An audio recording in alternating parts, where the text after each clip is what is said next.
Hello, listeners. This podcast comes to you today from the Austin, Texas area. I'm April Mitchell, your host today, and I'm here to tell you a little bit about a program we are launching here in Travis County called Campaign for Vape-Free Texas Youth. The purpose of this organization is to educate the students in the Austin Independent School District about the dangers of vaping and bust some of the myths that a lot of our teens have in our schools about e-cigarettes. There's a lot of conflicting information about vaping. So, how do you know who's telling the truth and who's just blowing smoke? Well, let's talk about some of the facts. First of all, what exactly is an e-cigarette? Well, an e-cigarette is a type of electronic device designed to deliver nicotine. They come in a lot of different forms. Some look like a traditional cigarette or a pipe, while others are meant to look like something else, like a pen or a flash drive, which is really common with teens because parents might not recognize them for what they are. Regardless of their shape, they all work the same way, by vaporizing nicotine, which is inhaled. This is really important to note because some teens are under the impression that vaping doesn't contain any nicotine, which is not true, even if the packaging says that it doesn't. E-cigarettes were originally made in China as a way to help smokers quit. But they quickly gained popularity in other countries, including the US. They've especially been popular with teens because they're available in various flavors, including mint or candy, which might make them seem like they wouldn't be dangerous, which unfortunately isn't true either. We've made some really good progress in the US getting out the message to the public that tobacco use is not a good thing.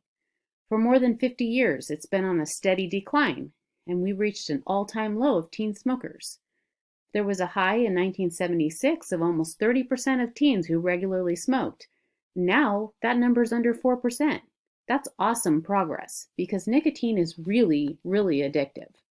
How addictive? Well, so addictive that even though most smokers would like to quit, only about 6% of people who try are able to quit every year. Nicotine causes this surge of good feelings in the brain, like this brief euphoria. This can feel a little like stress relief, and the brain begins to rely on that, and that actually alters the way that your brain works. So why is this especially concerning for teens? Because your brain are doing a lot of developing during this time in your life. And so the damage from nicotine can cause lifelong problems with things like concentration. Right now, 1 in 5 students in our school districts here in Austin report having used e-cigarettes in the last 30 days. This is concerning.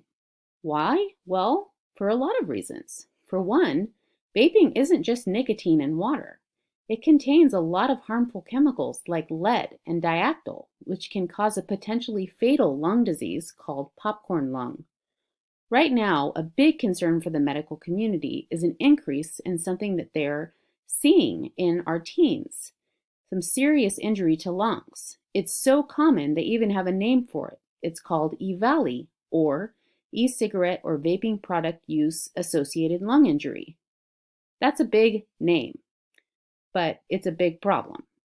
As of February of this year, it has already caused almost 3,000 hospitalizations and deaths in the US. And guess what? Texas is one of the 2 top states of reported cases. We want better things for our youth here in Travis County area. So we are launching this campaign in our schools to help our students make informed decisions about the real dangers of vaping. There's a lot more you can learn about the dangers of vaping, including personal stories about teens just like you who've experienced them. Find out more by going to our website on Google at campaignforvapefreetexasyouth.com. Thank you for joining me today. I hope you learned something and can help us spread the word to bring us closer to a vape-free Texas youth.